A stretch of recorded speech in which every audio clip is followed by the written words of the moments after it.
Tu sais évidemment ce que sont que les pupilles? Non. Je vais peut-être faire un bref rappel au cas où. Ce sont des petits trous noirs qui se trouvent au centre de tes iris. Les pupilles servent à réguler la quantité de lumière qui entre dans tes yeux, mais aussi elles servent à optimiser la qualité des images perçues, c'est-à-dire qu'elles contribuent aussi à la netteté. Par réflexe, lorsque tu es dans la pénombre, tes pupilles se dilatent pour augmenter la quantité de lumière qui entre, ce qui permet de voir même avec très peu de lumière. C'est pour ça que tu es ébloui le matin au réveil. Tes yeux ont passé une nuit dans le noir, donc sont encore dilatés, et un maximum de lumière entre lorsque tu allumes la lumière. Maintenant que tu sais ça, tous les matins au réveil, tu penseras à moi. Non, plutôt à la vidéo, excuse-moi. Et au contraire, lorsque tu es dans un milieu très lumineux, ta pupille a tendance à se fermer pour éviter l'éblouissement, mais il y a un petit temps de latence pour ça. Les dilatations et les contractions de tes pupilles sont rendues possibles grâce à deux muscles qui se trouvent à l'intérieur de tes iris. Ce sont des muscles qui ont des actions contraires, on dit qu'ils sont antagonistes. Le sphincter de l'iris, qui est innervé par les fibres nerveuses parasympathiques, permet la fermeture de la pupille jusqu'à 2 mm. On appelle ça le myosis. Et son contraire, le dilatateur de l'iris, qui est innervé par les fibres nerveuses sympathiques, cette fois-ci, permet de dilater la pupille jusqu'à 8 mm, et on appelle ça la mydriase. L'objectif de cette vidéo est de te faire prendre conscience que les anomalies au niveau de tes pupilles doivent être prises au sérieux. Mais surtout, je devais réviser. Comme tu vas le voir, c'est assez varié. Tu as des pupilles déformées, des pupilles dilatées, des pupilles qui ne se dilatent pas, et même des pupilles de taille différente. Comme je te l'ai expliqué, tes yeux, pour voir dans la pénombre, doivent se dilater. Tes pupilles doivent se dilater pour laisser entrer le peu de lumière ambiante. Cette faible quantité de lumière est captée par les bâtonnets, qui sont responsables de ta vision périphérique, de la vision des mouvements, et de la vision nocturne. Il est tout à fait normal que tu aies l'impression de ne plus voir grand-chose lorsque tu passes de la terrasse ensoleillée à l'intérieur plus sombre de ta maison. Mais rapidement, ton œil s'adapte et tout entre dans l'ordre. Tout ça, c'est grâce à la dilatation plus ou moins rapide de ta pupille. Je t'invite donc à faire le test chez toi. Cependant, certains patients n'y arrivent pas. Ce phénomène est dû au vieillissement normal de l'œil.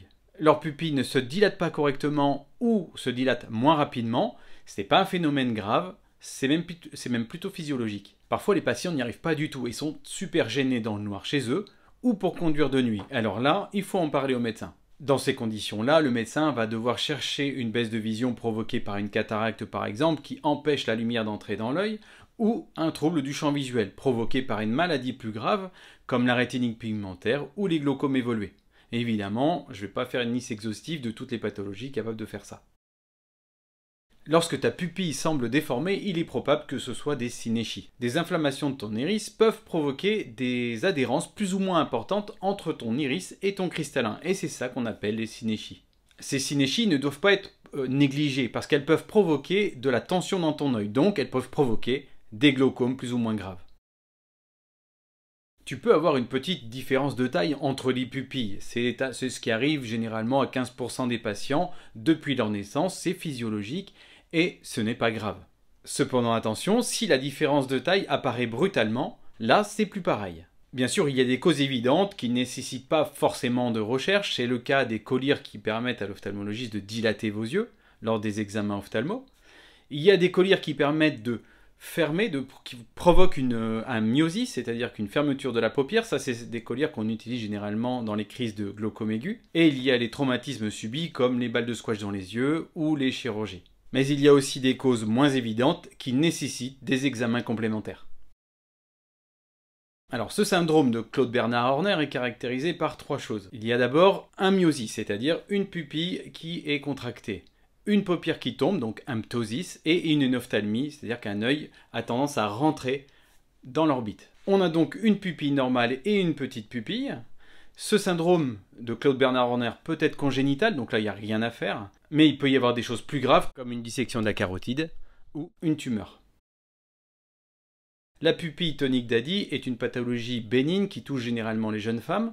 D'un côté, on a une pupille normale et de l'autre côté, on a une pupille dilatée qui ne réagit pas ou très peu à la lumière. Donc, du côté dilaté, on a un éblouissement et du côté dilaté, on a aussi un trouble de l'accommodation qui gêne la lecture. La cause est inflammatoire, il n'y a pas vraiment de traitement et la pupille ne récupérera pas ou très peu avec le temps.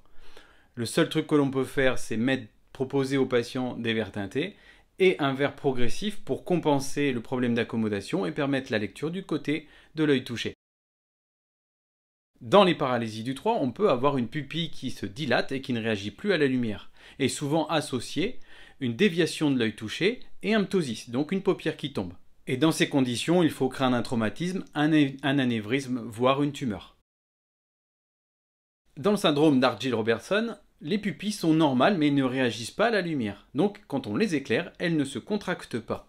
Par contre, quand le patient se met à lire, les pupilles se contractent normalement pour lire. Et dans les cas positifs d'Argyll-Robertson, il faut craindre une neurosyphilis. Donc tu vois, les anomalies de la pupille ne sont pas à prendre à la légère. Pas la peine de toutes les apprendre, mais de toute façon, j'ai pas été exhaustif. Mais c'était pour souligner la gravité d'éventuelles pathologies qui peuvent se cacher derrière des pupilles anormales. Donc, si tu as une différence de taille entre les pupilles ou si tes pupilles ne réagissent pas correctement à la lumière, tu dois prendre rapidement un rendez-vous d'urgence avec ton ophtalmologiste. Et tu dois consulter d'autant plus rapidement si ta paupière tombe, si tu vois double, si ton œil est douloureux, si tu as de la fièvre ou des maux de tête importants, et si tu as une dilatation de ta pupille provoquée par un traumatisme. Allez, à très bientôt. Ciao.